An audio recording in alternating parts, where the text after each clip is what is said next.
하나님 말씀 봅니다. 사무엘상 15장입니다. 24절에서 31절입니다.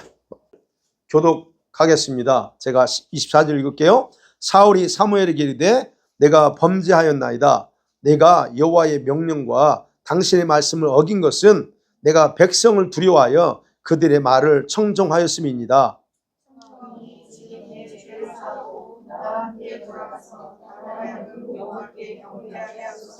사무엘이 사울에게 이르되 나는 왕과 함께 돌아가지 아니하리니 이는 왕이 여호와의 말씀을 버렸으므로 여호와께서 왕을 버려 이스라엘의 왕이 되지 못하게 하셨음이니이다 하고,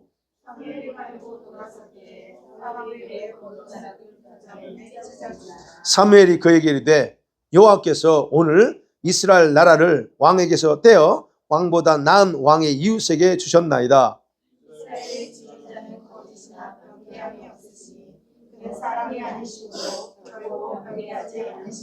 사울이 이르되 내가 범죄하였을지라도 이제 청하노니 내 백성의 장로들 앞과 이스라엘 앞에서 나를 높이사 나와 함께 돌아가서 내가 당신의 하나님 여호와께 경배하게 하소서 하더라.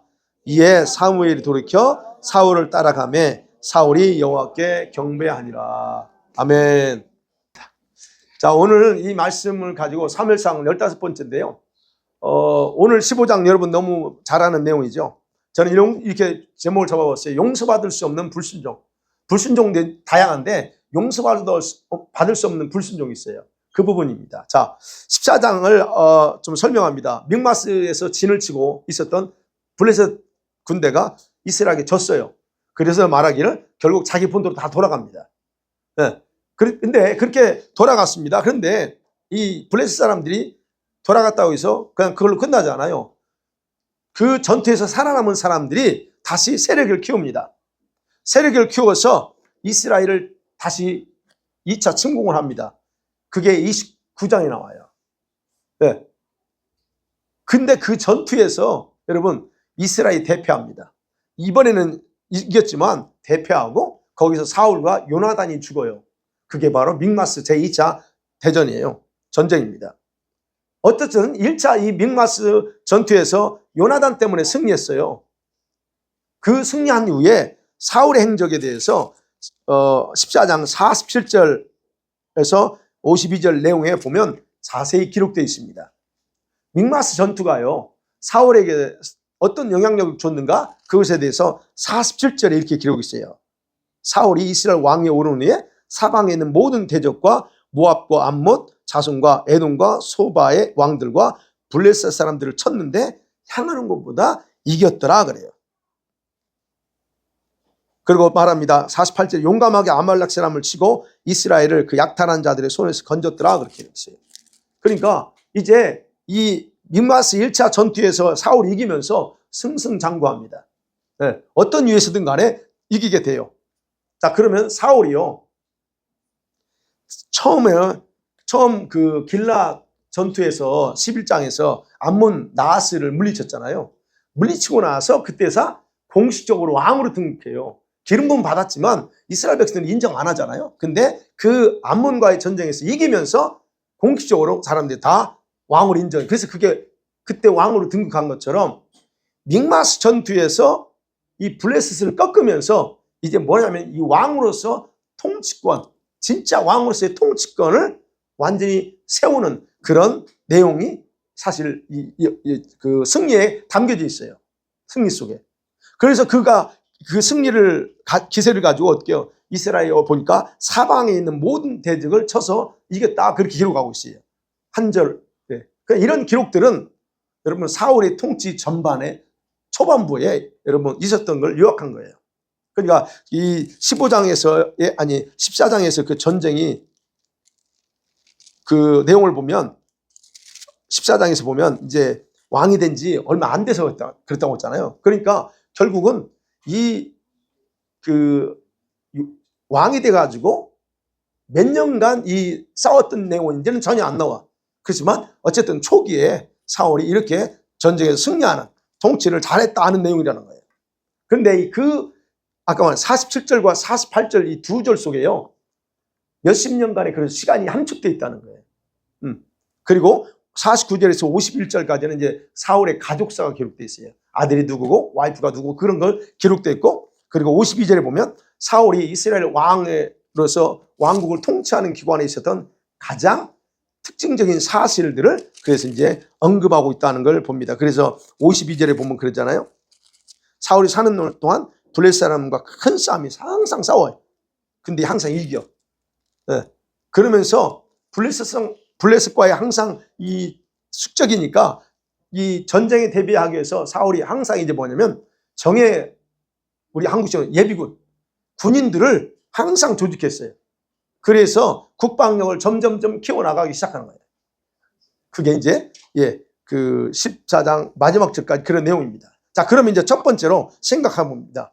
자, 오늘 15장을 보니까 뭐냐면 하나님이 전쟁 명령을 합니다. 이제 승승장구하고 있는데 하나님이 전쟁 명령을 해요. 근데 그 명령하고 동시에 그 명령을 들은 바울이 아주 교만한 순종을 행하는 그런 내용을 살펴볼게요. 자, 15장은 사울이 mik마스 전투에서 승리한 후에 약 20년간의 그런 20년 후에 있은 아말렉과의 전투라고 대들 학자들이 해석합니다. 20년이요, 이 기간이. 20년 후에 그 얘기했다는 거예요. 지금 사울이 왕이 돼서 몇십 년 통치했죠? 40년 통치했거든요. 그러면 지금 전반, 중간쯤이야. 그런데 이 기간이 20년 후에라고 얘기해요. 그걸 어떻게 하냐면 추론에 가능해요. 여러분, 다윗이 왕이 된 지가 몇 살 때 왕이 됐어요? 30세. 요셉이 총리가 된 지가 몇 세예요? 30세. 예수님이 공생의 사역이 몇 세예요? 30여 세. 그렇죠. 그러니까 다윗이 왕이 된 지가 30세예요. 그때가 연도로 1010년입니다. 1010년이에요. 그러면 보면 다윗이 몇 년도 출생하니까 몇 년도 예상 나와요? 30 더 포함하면 1040년이에요. 그렇죠. BC 1040년. 그러면 다윗이 사무엘로부터 기름 부음을 받을 때 나이가 대략 15살이라고 생각하면 돼요. 왜냐하면 그 과정이 있었으니까. 그러면 BC 1025년경이 된다는 거예요. 그럼 mik마스 전투는 사울이 즉위한 지 2년 후라고 그랬잖아요. 그러니까 1048년경에 전쟁이 있었다라는 이 계산이 이제 추정해서 나온다는 얘기입니다.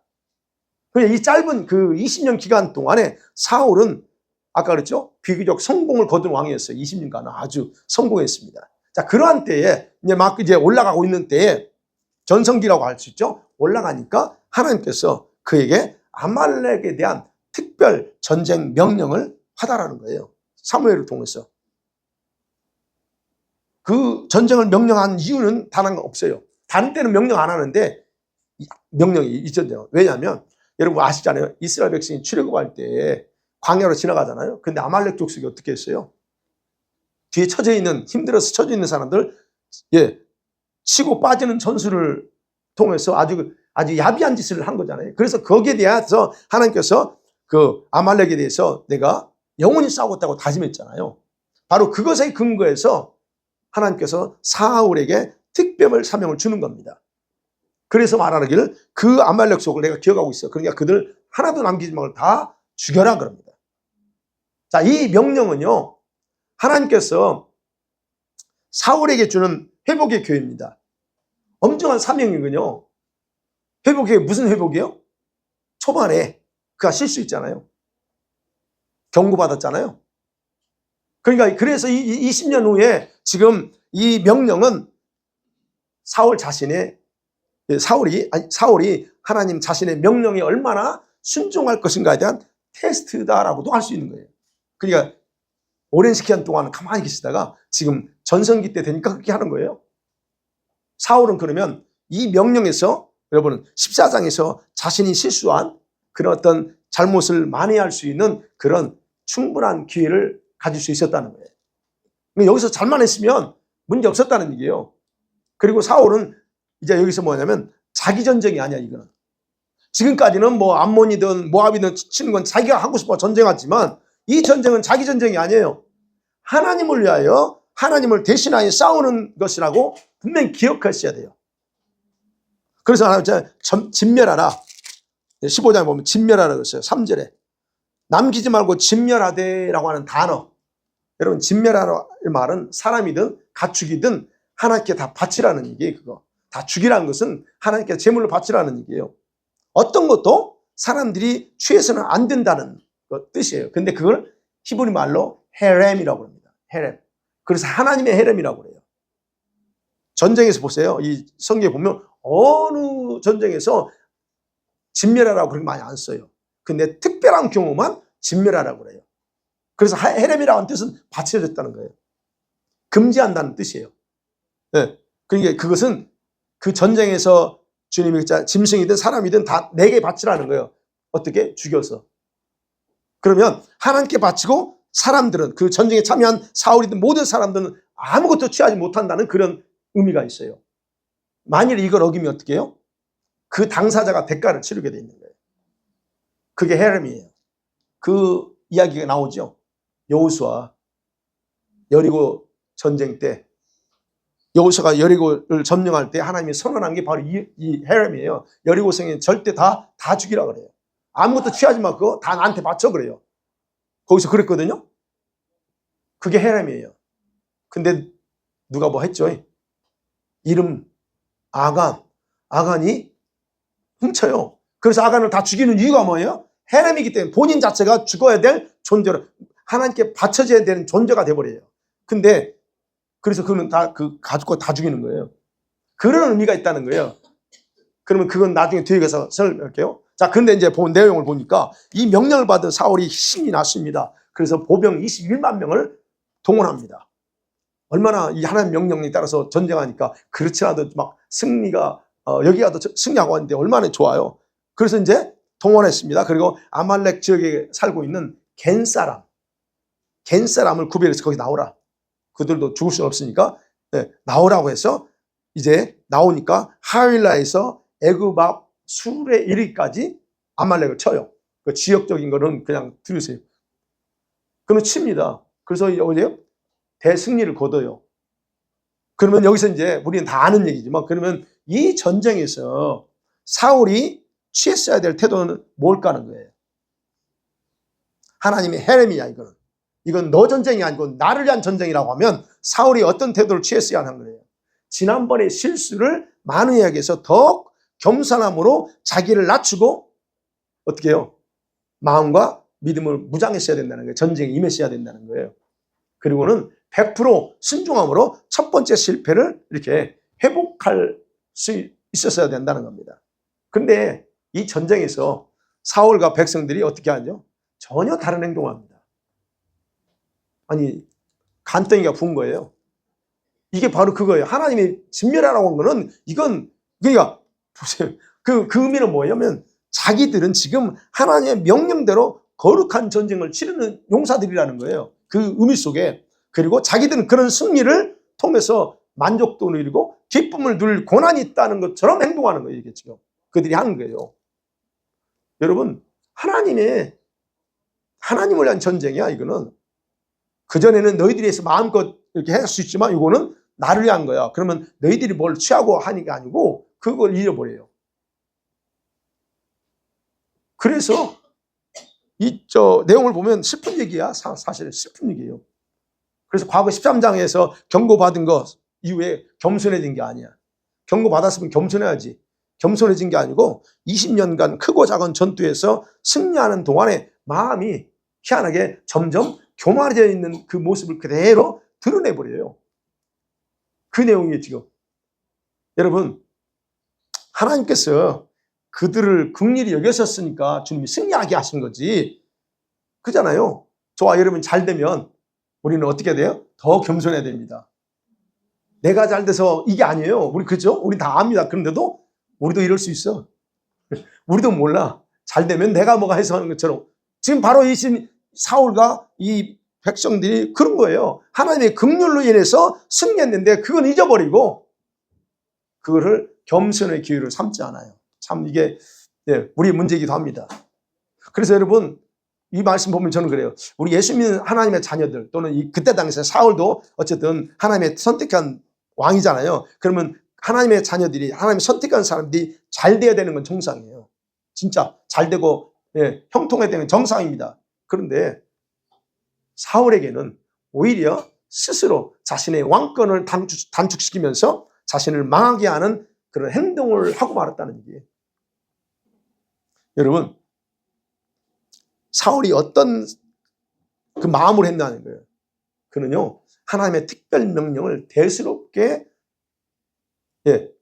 생각하지 않은 거예요. 말이 좀 그런 데가 잘못한. 대수롭지 않게 여기면서 재차 또 불순종하기로 결정한 겁니다. 그게. 이유는 상관없어요. 뭐 자기 교만해서는 어쨌든 상관없어요. 다시 불순종하기로 선택한 거예요, 이거. 그럼 여러분 그런 거예요. 아까 우리가 잘 되는 건 결코 그래서 축복만 아니라는 거예요. 잘 돼야 되는데 잘 되게 하려면 그것이 축복이 되게 하려면 여러분 뭔가 있어야 돼요. 그러니까 잘 되는 것이 축복이 되게 하려면 항상 한결같아야 돼요. 우리가 그게 조심해야 됩니다. 한결같아요. 처음과 끝이 초질과 같아요. 예, 그래야 돼. 이 교만, 마음이 높아진다? 그건 자신을 지옥에 떨어뜨리는 저와 같다는 여러분 의식을 가져야 돼요. 이 사울이 그걸 잃어버려요. 8절 9절을 보면 그래요. 8절 9절 내용이 지금 이제 그 8절 9절 한번 읽어볼까요? 우리가 본문 한번 읽어봐요. 8절 9절 시작. 아말렉 사람의 왕 아각을 사로잡고 칼날로 그의 모든 백성을 진멸하였으되 사울과 백성이 아각과 그의 양과 소의 가장 좋은 것 또는 기름진 것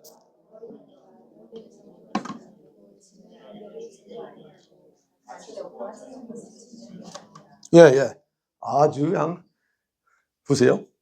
왕을 분명히 하나님 명령 다 죽이라고 그랬는데 왕을 사로잡아요. 그 다음에 양과 하면서 가장 좋은 건 살려두어 기름진 것 어린 양 중에 모든 종을 다 남겨둬 하찮은 것만 다 죽여. 그게 무슨 말이에요?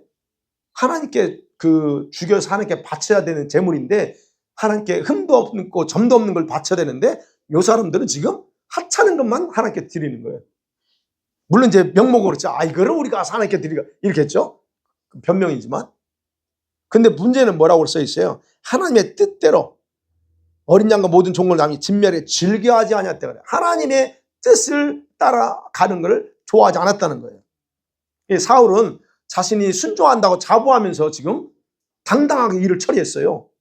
우리는 하나님을 일하는 사람이야. 당당히 처리하는데 근데 그것은 어디까지나 자기식의 순종이에요. 자기식의. 그런데 그런 순종은요, 여러분 승리에 도취해서 하나님의 엄중한 명령은 하나도 관심이 없는 행동으로 밖에 안 보여요. 그거는. 자기는 순종했다 하는데. 이것은 여러분 사울의 교만해진 마음에서 나타나는 순종의식입니다. 순종은 순종이야 자기는. 그래서 여러분 우리가 이거 생각할 수 있는 거예요. 교회는요 의외로 사울처럼 불순종을 순종이라고 생각하면 살아가는 사람이 참 많다는 거예요. 그거 아세요? 불순종을 갖다가 자기 시기로 순종했다고 생각하면서 사는 사람이 많다는 게요. 누굴까요? 접니다. 많이 좋아지고 있어요, 여러분. 여러분 어떠세요? 좋아지고 있죠? 제가 좋아져야 되는데 여러분 안 좋아지면 문제가 커. 이게 누구 아니 어느 다른 교회가 아니에요. 이게 이런 분들이 의외로 교회에 많다는 얘기예요. 순종하는 것처럼 흉내내는 것은 교만한 순종이에요. 교만한 겁니다, 그거. 완전하게 순종 안 하면서 흉내내는 거. 제가 흉내내는 건 아주 그건 하나님의 교만이에요. 그래서 하나님은 완전한 순종 외에는 순종으로 여기지 않는다는 걸 정확하게 여러분 인식하기 원합니다. 자, 두 번째 보는 게 이제 이렇게 자기 스스로 순종하는 사울을 버림당합니다. 사울은 버림당합니다. 그 결과. 자, 사울 행위를 보신 하나님은 곧바로 사울에 대한 자신의 심정을 토로해요. 그게 11절이에요. 내가 사울이 저런 걸 보니까 하나님의 마음이 찢어져. 그래서 여기서 보면 후회한다고 그랬어요. 여기서 말하는 후회는 실수해서 선택했다는 의미가 아니고 사울에 대한 하나님의 신뢰가 있었어. 하나님의 믿음이 있었는데 그 믿음이 무너짐에 대한 하나님 자신의 안타까운 심정을 그대로 표현하는 거예요. 우리 인간의 그 단어로. 그러니까 하나님의 이런 토로는 사울이 돌이킬 수 없는 강을 건너버렸다는 그런 의미예요. 어떻게 할 수 없는 상황이 됐다는 거예요. 이 말은 무슨 말이냐면 사울 자신에게요. 이스라엘 백성들이 하나님 버렸잖아요. 이스라엘 왕이 되는 걸 싫어했다고 버렸잖아요. 근데 사울도 이제는 하나님께서 자신의 왕임을 거절해버리고 자신 스스로 하나님 자리에 앉았다는 얘기예요. 그게. 예를 들어 설령 백성들이 좋은 것을 살려둡시다. 우리가 그렇게 만일 백성들이 했다 할지라도 사울은 그걸 단호하게 거부했어야 돼요. 그리고 명령을 따랐어야 돼요. 그렇다면 그가 이런 불행을 당하지 않죠. 그런데 그가 그렇게 하지 않아요. 오히려 자기도 백성들의 그럽시다 이거죠. 동일한 행동을 한 겁니다. 그리고 이제 더 문제는 더 가관이 있어요. 이 사울의 마음이 그게 더 과간인 게 뭔 줄 아세요? 전쟁의 승리를 자축하면서 어디로 가요? 자기를 위해서 모든 사람들이 기억할 수 있는 기념비를 세우러 어디로 갑니까? 갈멜에 가요. 기념비 세워. 자기가 성전 기념비죠. 그래서 자기 이름을 높였다는 거고. 이 아말렉 전쟁에서 내가 이겼어 라고 하는 그 자랑을 할 수 있는 기념비를 세워 갔다는 거예요. 그리고 다시 길갈로 내려와요. 여러분 사울 왕이 왜 이렇게까지 되었을까? 사울의 문제는 뭘까요? 뭘 것 같아요? 사울의 문제. 우리가 얼마든지 이런 사울처럼 할 수 있는 부분이에요. 그건 뭐냐면 하나님의 명령을 자기식으로 해석해서 행동한다는 거예요. 여러분 하나님의 성경 말씀이 우리에게 뭔가 명령하면 여러분씩 해석하면 안 돼요. 항상 강조하지만 그 말씀은 명령은 명령 받아야지 이것을 내가 생각할 때 자기 생각 집어넣으면 안 돼. 사울이 그런 걸 지금 하나님이 진멸하라 그랬으면 오케이 해야 되는데 거기다 자기식 해석을 해버려요. 진멸하라는 건 사울은 어떻게 했어요? 가치 없는 것만 죽이면 돼. 이렇게 해석하는 거예요. 이런 게 문제예요. 또 하나 뭔 줄 아세요? 자신의 행동은 옳고 자신의 행동이 옳고 그름에 대한 판단을 누구한테 뒀어요? 자기에게 둔 거예요. 내가 이렇게 하는 건 옳아. 하나님의 눈이 기준이 돼요. 하나님이 이 행동에 대해서 어떻게 판단할까를 둬야 되는데 그게 아니야. 우리가 그거 조심해야 돼요.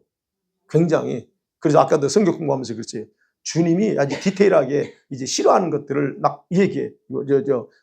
성령 통해서. 그럼 어떻게? 내 기준이 되면 나는 그거 아무 문제 없어. 너 프라브롬인데 주님은 프라브롬이야. 그러면 어떻게 해도 우리는? 그걸 따라야 돼요. 그게 우리 해야 된다네. 근데 그럴 수 있다는 우리가 언제든지. 이게 우리 할 수 있는 거지 항상? 사울이 또 그래요. 하나님의 명령의 주도권을 자기가 잡고서 결정해버립니다.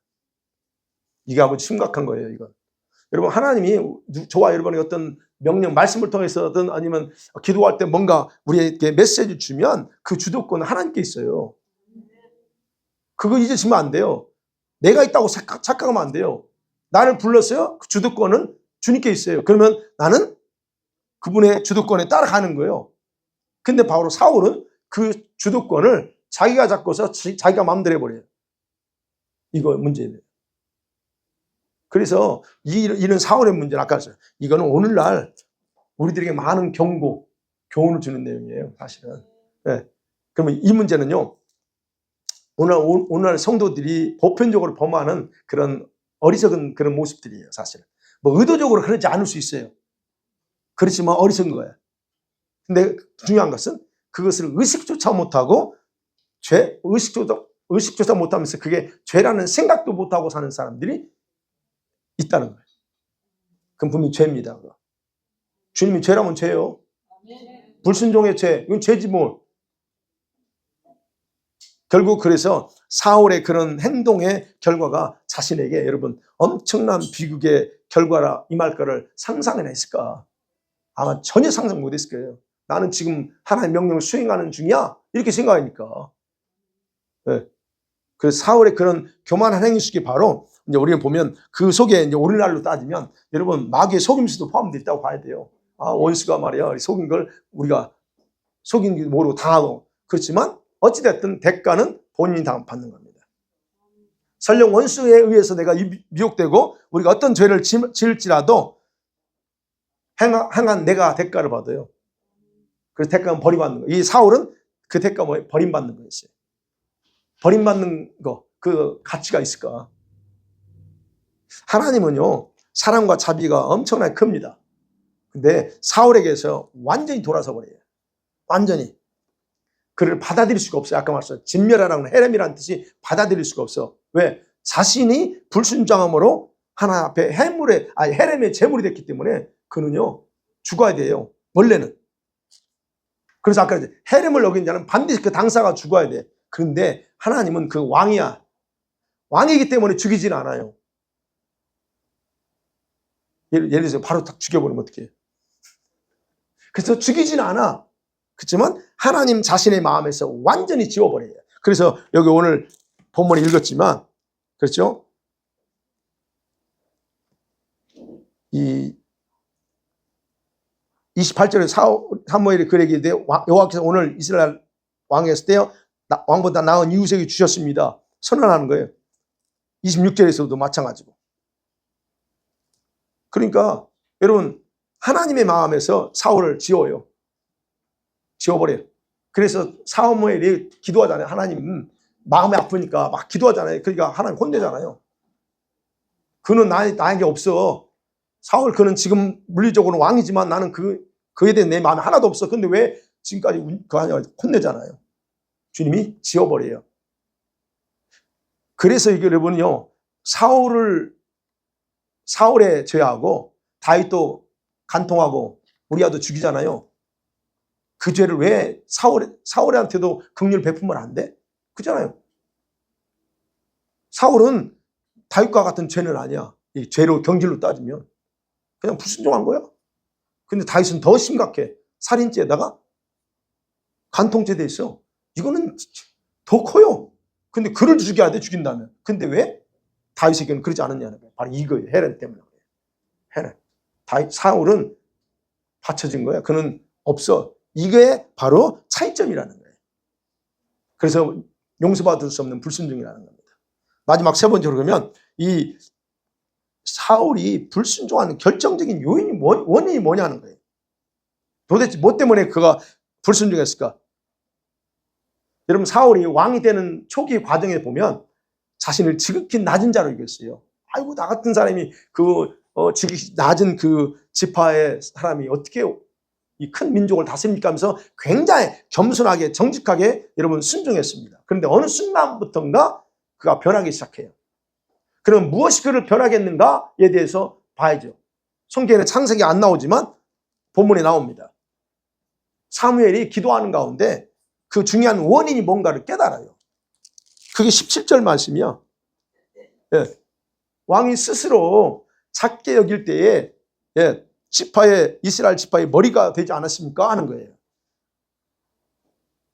사무엘이 왜 사울이 저렇게 교만했지? 저랬을까를 깨달아요. 아, 이거였구나. 높아졌다는 거예요.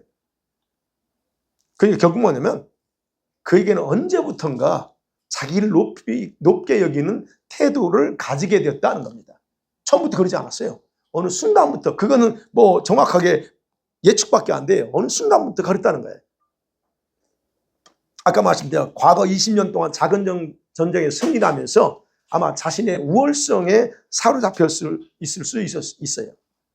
네. 가는 곳마다 이기니까. 자, 그런 태도를 가지고 있었기 때문에 하나님의 명령이 떨어졌을 때에 그것에 중요성을 두지 않았다는 거예요.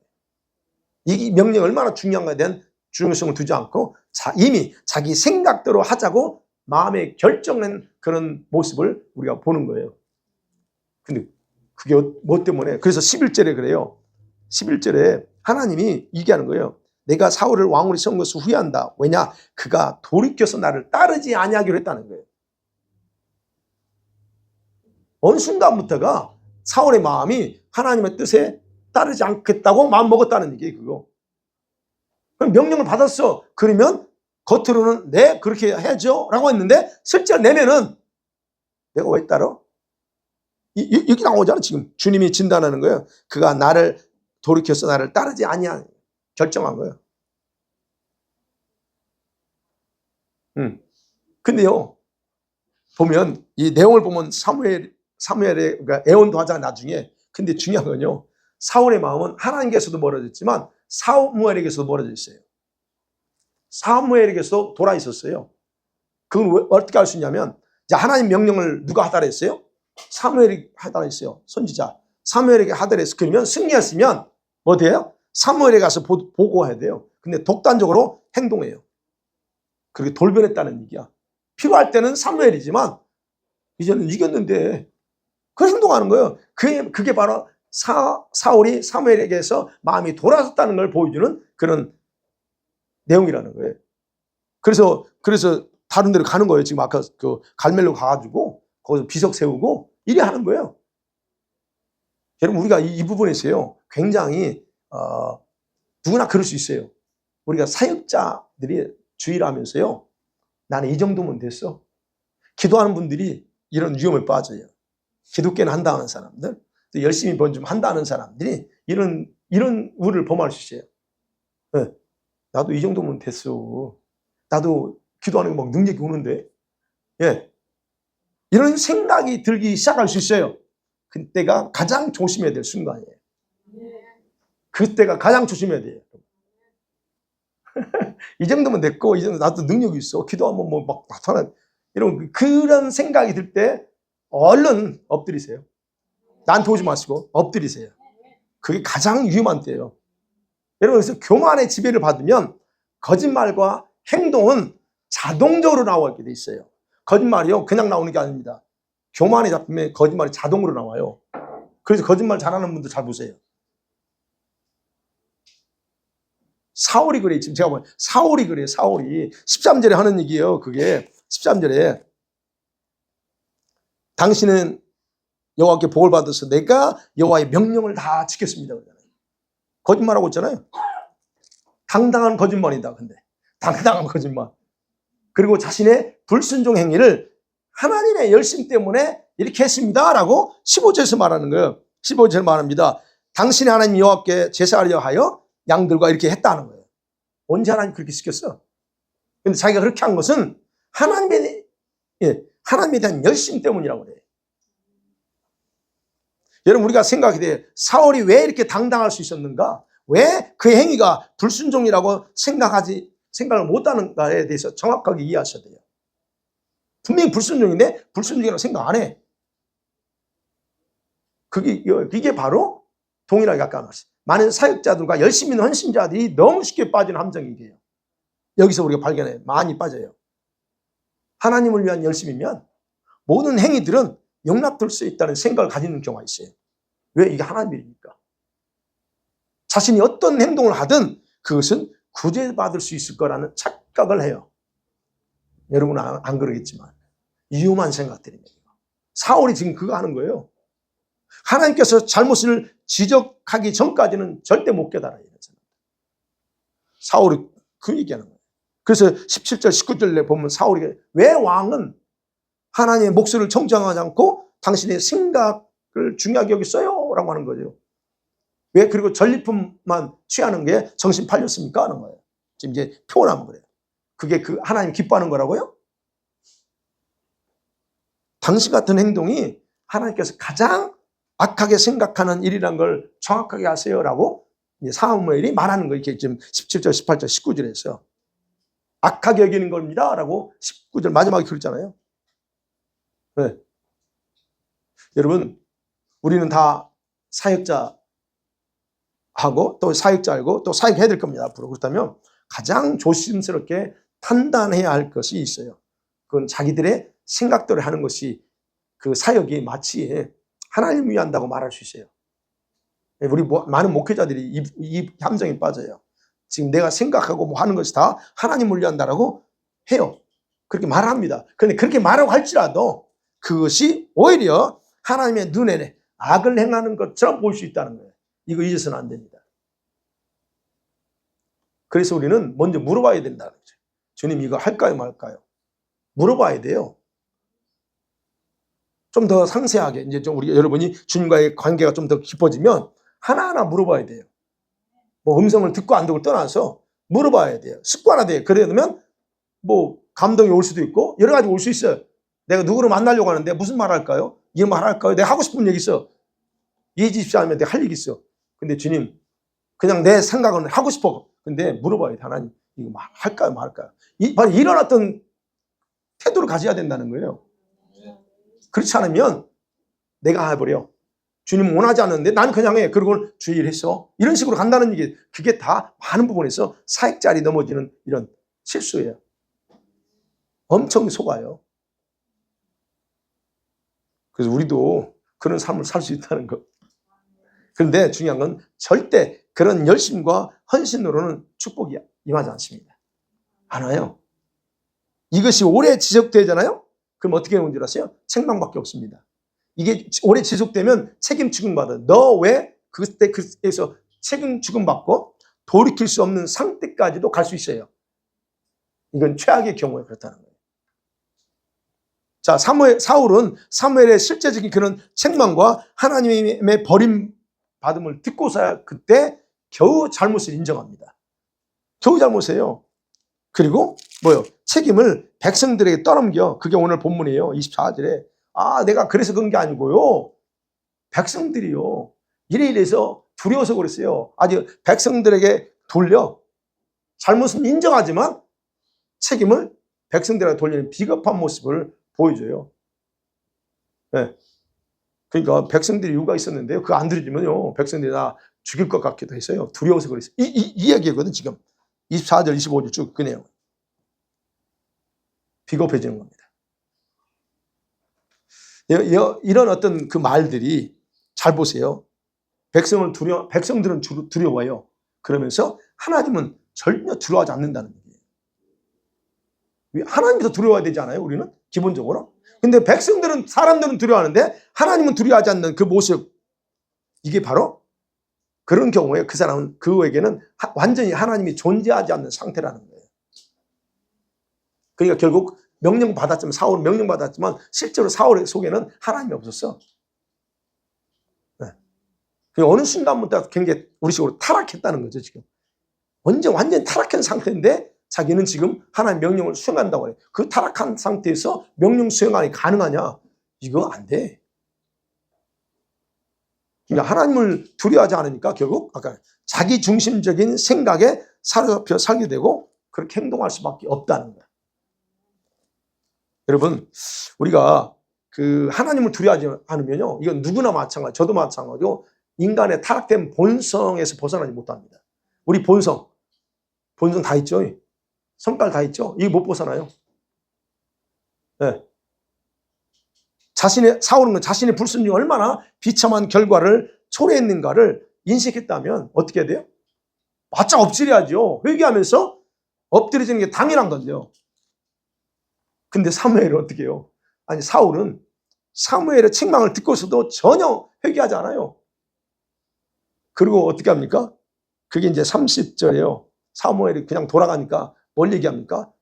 자기 체면 구겨질까 봐. 여러분, 자기 구겨진 체면을 생각해요. 더 걱정해. 참 안타깝죠. 그렇잖아요. 백성들이 앞에서 좀 나를 보여달라는 거예요. 그럼 하나님 중심의 생각과 믿음이 여러분 사라지면 결국 이렇게 자기 중심의 삶을 중요하게 여기면서 이렇게 얼마든지 나타날 수 있다는 거예요. 이건 누구 얘기가 아닙니다. 사랑하는 성도 말씀 드려볼게요. 여러분, 하나님께서 무엇인가를 말씀하시고 그리고 우리에게 순종을 요구하는 것은 그분의 당연한 주권입니다. 네. 그분이 얼마든지 우리한테 요구할 수 있어요. 우리 어른들도 아이들도 마찬가지죠. 청년들도 하나님 명령할 수 있어요. 그건 주권이야. 그럼 어떤 말씀하시든 간에 우리를 선택하신 하나님께서 말씀하셨다는 게 더 중요한 본질이라는 거예요. 내가 누구냐 아니고 내 믿음의 상태가 중요한 게 아니고 그렇게 말씀하신 그분이 더 중요하다는 거예요. 그럼 내가 볼 때 내 믿음의 현 상태는 전혀 그거 아니라고 판단돼. 근데 하나님이 나를 부르네? 그러면 내 생각 내려놔야 돼. 왜? 내가 나 자신을 판단하는 건 잘못됐다는 거예요. 하나님은 그렇게 보지 않는다는 거예요. 자, 그럴 수 있어. 내가 판단하는 게 옳을 수 있어. 그렇지만 하나님은 그럼에도 불구하고 얼마든지 내가 그 일을 할 수 있다고 하기 때문에 부르셨다는 거예요. 그리고 우리는 그것에 대해서 말씀하셨다는 게 더 중요하게 얘기하셔야 돼. 내가 어떻다라고 보는 게 아니고 바로 그런 순간이 하나님이 여러분을 찾아오신 것이고 그리고 그 하나님이 자기가 원하는 일에 여러분을 동참하라고 하는 표시다라고 제가 말씀드립니다. 성경 공부 때 말씀했죠? 동참하라는 거 그거. 그리고 또한 그런 순간을 통해서 우리 믿음을 테스팅하기 위해서 그런 과정일 수 있어요. 통과하면 어떻게 해요?